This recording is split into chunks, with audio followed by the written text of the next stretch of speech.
Таке відчуття, що це не я закінчила книгу, а вона мене. Через гріх я воскресаю. Кора Райлі. Огляд книжечки.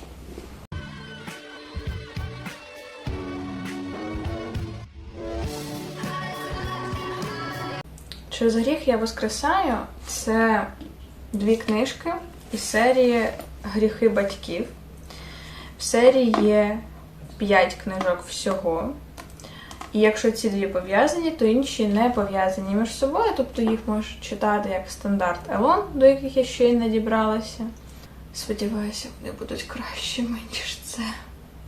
Коротко по сюжету. У нас є головний герой, якого звати Медокс Уайт.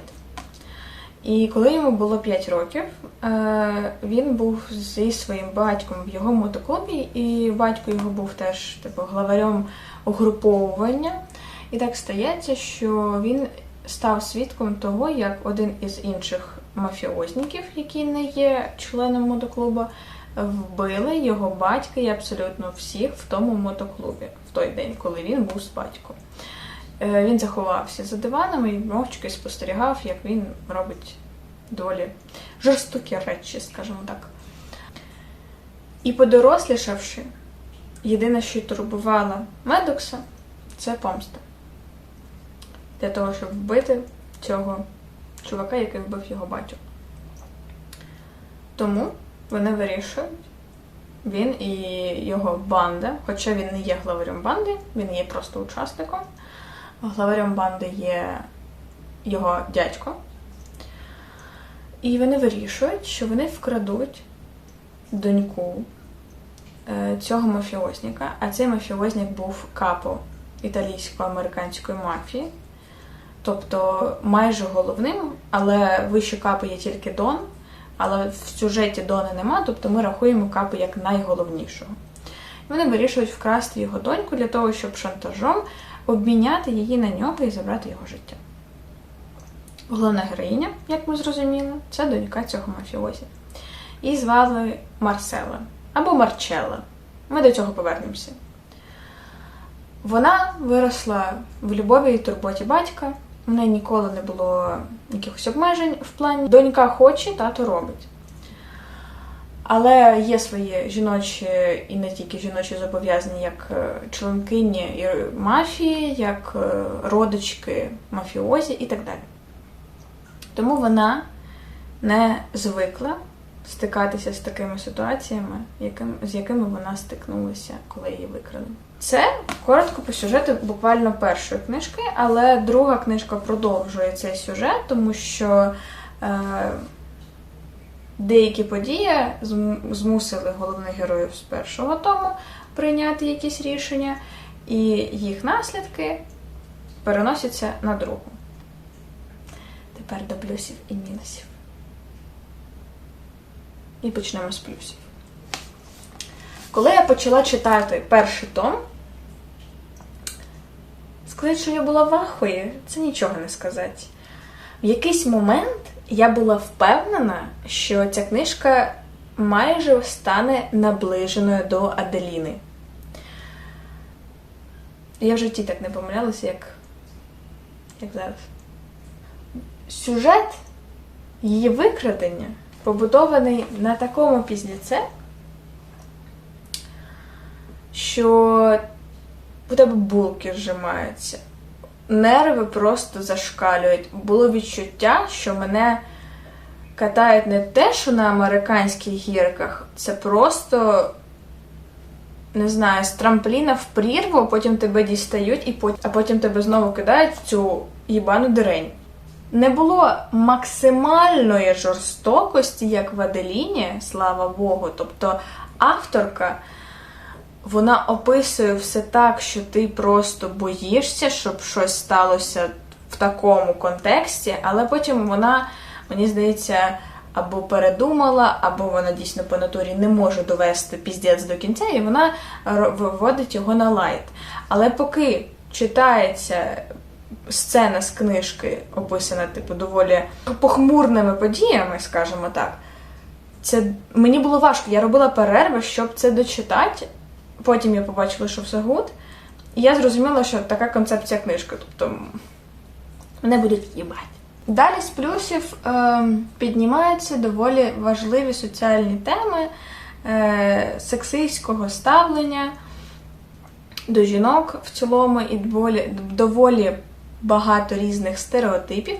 Тобто у нас є проблематика того, що у нас є жінки в мафії, вони є дружинами, вони є доньками, і в них є якісь зобов'язання, у них є правила кровавих простирадл, які начебто відмінили, але суспільство все одно засуджує. І якщо жінка хоче бути членкинею мафіозного суспільства, це теж доволі важко. Головна героїня, що в першому, що в другому томі, в цьому плані проявила свій характер. I have darkness running in my veins. I am my father's daughter. Don't ever underestimate me because I'm a woman. Being a woman doesn't mean I'm not strong. Ще один момент, який мені сподобався по сюжету, тут не було так деталізовано це описано, але аналізуючи загальну концепцію подій, можна зловити вайб татуся і доньки. Тобто ми маємо Марчеллу, яка з дитинства, тобто там описувалися сцени їх комунікації з татом з самого дитинства, і це доволі мило, і враховуючи, що її викрали, хоч ми не маємо тоталізованих емоцій самого батька, але потім, читаючи, ми знаємо його ставлення, і можна скласти 2+2, і насправді це доволі співчутливо по відношенню до цього героя, тому що читаючи такі моменти і розуміючи, наскільки важко що їй, що йому, відчувається такий сумний вайб. Татку, диви, яка в мене сукня, наче принцеса. Моє сонечко, ну звісно, цю сукню пошила найкраща швачка Нового Орлеана. Я отаку сукню хочу. Слухай, Я ти хочу чув? таку. Ну, будь ласка. Так само, як плюс, можна ще записати оформлення, бо мені подобається, коли на початку розділу є співвідношення якогось символу з персонажем, до якого цей розділ стосується. Але я бачила оригінальну англомовну версію цієї книжки, і там це було трошки більш якісніше, тому що тут це просто картинка, така іконка, скажімо так, а там це було схоже на Does It Hard, коли це повноцінне зображення, і самі сторінки були більш темніші, щоб дарувало такий вайб. Але в цілому це доволі все одно гарно. І останній позитивний момент в сюжеті більше, мабуть, другої книжки, ніж першої, це моменти комунікації персонажів, коли їм треба було прийняти головного героя в свої лави, скажімо так, і опис того, як люди, які один одного терпіти не можуть, навчаються уживатися один з одним. Це доволі прикольно, тому що потім це переходить на жартівливе ставлення і стьоп, що мене дуже тішить.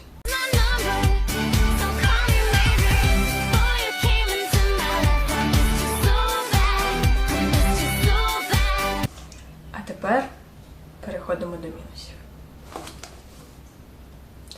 Де йобані тригер-ворнінги? Let me get this straight, dumbass! You have a fully reloaded shotgun, but Це найперший і найжирніший мінус. Так, піздець, події не були доведені до кінця. Того, принаймні, чого я боялася. Але з нею все одно стався піздець. Ця напруга, цей стрес, тут повинні бути тригер-ворнінги. Тут повинні бути тригер-ворнінги, які попереджають за жорстоке ставлення з тваринами, за хоча б не деталізовано, але графічно описане насильство, жорстоку поведінку, різні фетіші, будь-що, там багато чого, до чого читач повинен бути готовий. Я не була готова, і я це пережила. Але мені було важко читати в деяких моментах. І в більшості випадків важко, тому що я не була готова. Не знала, цей піздець перевернеться в Аделіну або гірше, чи все ж таки авторка здасться. І потім, коли я тільки зрозуміла її концепцію цих гойдалок і американських гірок, то тоді стало легше. Але, блядь, додавайте тригер, ворнінги. Я не знаю, чи є в оригіналі тригер-ворнінги, можливо, їх і нема. Але тоді це дойоб і до авторки, і до оригіналу теж. Блядь, вставляйте тригер, ворнінги. Пожалійте деяких людей, будь ласка. Можливо, не мене, але є люди, які захочуть це почитати, і вони можуть бути чутливими. Думайте про ментальне здоров'я ваших читачів. Все нормально, все спокійно, ми дихаємо. Наступний дойоб – це більше не по сюжету, а до перекладача. Тому що, можливо, у мене якась калічна версія, я не знаю. Але в першому томі, ось тут, головна героїня має ім'я Марчелла. Але в другому томі вона стає Марселою. Я спочатку думала, що може зі мною щось не так. Але ні. Перекладач один той самий. Але ось тут два різні імені. Це не обдруківка якогось маленького слова. Це ім'я головної героїні. Яка ж перерва повинна була бути в перекладі першої і другої частини, щоб перекладач забула, як вона назвала і переклала головну героїню?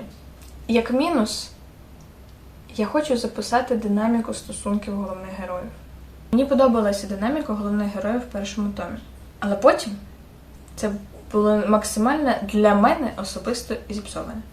Початкова комунікація Медокса і Марчелли була схожа на грайливого, самовпевненого мотобайкера і мафіозі, чи бандити, я не знаю, як класифікувати його діяльність. І доволі самовпевненої, але все ж таки наляканої дівчини. І це було прекрасно, приємно, мені подобалося. Are you up for a joyride later? Where do you want to take me? Guess. Але потім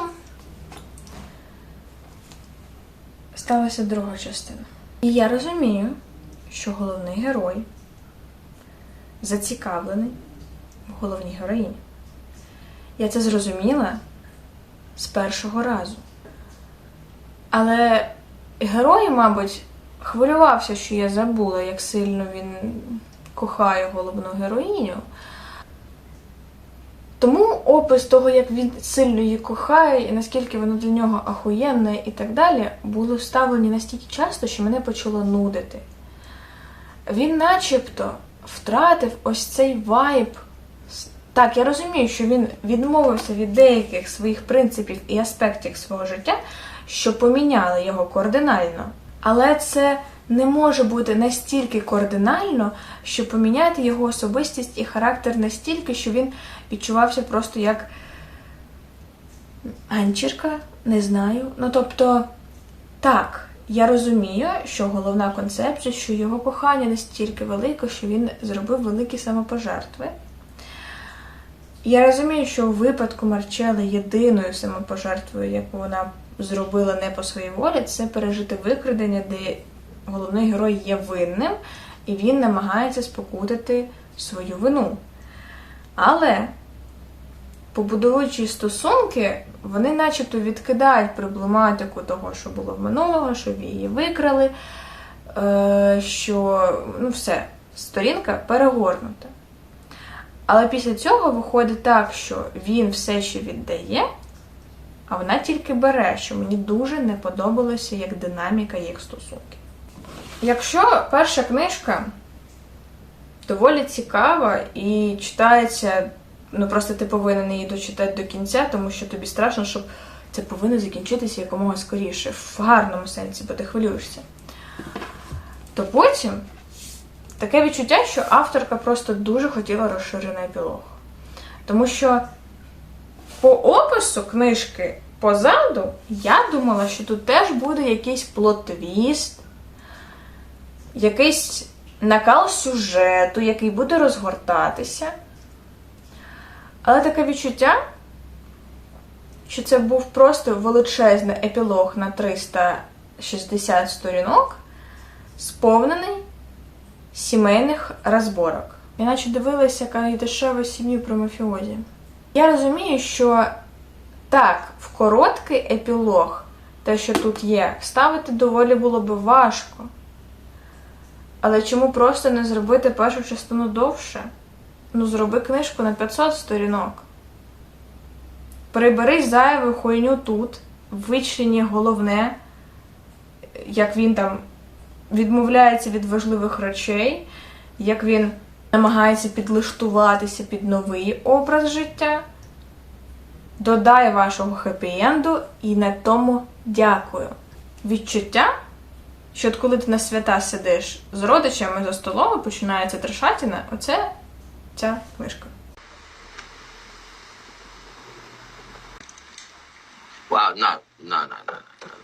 Ще один невеличкий суб'єктивний мінус – це за те, що вони собачку на ім'я Сатана назвали Сантаною потім. Чим вам так не подобалося ім'я Сатана? Це по мінусам і плюсам. Чи може я щось додати окремо, як враження по сюжету? Я знаю, що багато хто хвалить деякі книжки з цієї серії. Але, можливо, не часто оці дві. Тому я дуже сподіваюся, що наступні книги з серії врятують ситуацію. Бо саму серію я оцінити поки не можу, я буду оцінювати тоді, коли я прочитаю всі книжки. Враховуючи, що я взяла цю серію, тому що я знала, що в одній з них повинен бути чувак, який не те що Red Flag, а Black Flag, то я дуже сподіваюся, що я отримую те, що його я очікую. Тому що це настільки Green Flag, що мені аж тошно було.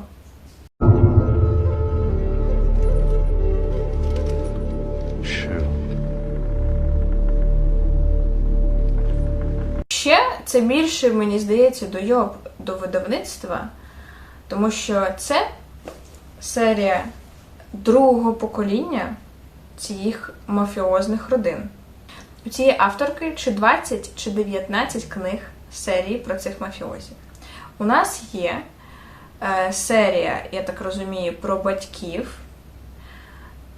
Є серія, можливо, про батьків другорядних героїв, чи, можливо, це про батьків типу Марчелли і Медокса, я не знаю, але у нас є перше покоління. І я б насправді дуже би хотіла прочитати книжку про становлення стосунків як і батьків Марчелли, так і дядька, тому що він теж охуєнний чувачок. Мені він дуже сподобався, він дуже харизматичний. І я не знаю, в чому був сенс друкувати з другого покоління, бо перше покоління розкриває авторку із серії книжок набагато краще, ніж діти. Мені дуже подобається молодший брат Марчелли, і я дуже тішуся, що він є в третій книжці чи в четвертій, якщо не помиляюся. Опустимо той факт, що йому 16. А мені не будемо казати скільки. Я сподіваюся, що наступні книжки врятують ситуацію. Я сподіваюся, що ми отримаємо переклад першого покоління. Тому що 20 книжок англійською читати я так прочитаю. А від мій гаманець дякую мені не скаже. Так як я це серію оцінювати не буду поки що, ми оцінимо самі книжки. Я не знаю, чи рахується це як Dark Romance. По ідеї так. Але тут Dark Romance пахне тільки в першій книжці. І, можливо, другий том трошки псує оцю ауру Дарку, бо в другому взагалі нічого такого нема. Але перший все ж таки залишає слід, особливо коли нема тригер-ворнінгів. Тому як Дарку я би поставила 7-8. Якщо загальну концепцію брати, тобто сюжет, дарк, романтика, головні герої, динаміка сюжету і так далі, мені дуже важко оцінити, враховуючи, що перший том задав таку динаміку, потім трошки схуєсосила її і дав мені оце. Тому як загальну оцінку я би, мабуть, поставила 4 з 10. Чисто за емоційний траходром дарк сторони першої книжки. І якихось файних смішнявих моментів від її родичів, не більше. Мені було морально важко дочитувати цю хуйню. Я дуже сподіваюся, що далі буде краще. Я потім цю фразу вставлю в наступний огляд цієї серії і скажу, стало краще чи ні. На цьому все. До нових книжок.